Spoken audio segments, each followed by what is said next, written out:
waaqa dhugaati Maariyaami mooticha gaandeessi haati durbummaani dubartoota keessaa gooftaan si filate bultoota akka taatuuf innoo si jaallate bultoota akka taatuuf innoo si jaallate bultoo waaqa dhugaati Maariyaami mooticha gaandeessi haati durbummaani dubartoota keessaa gooftaan si filate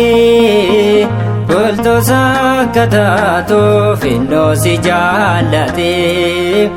bultoota akka taatuuf innoo si jaallate.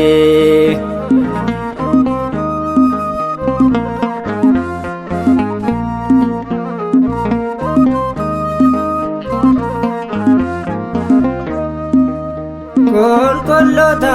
hundaaf kan taate gammachuu karaa kennuuf dhufe qorichi Yesuus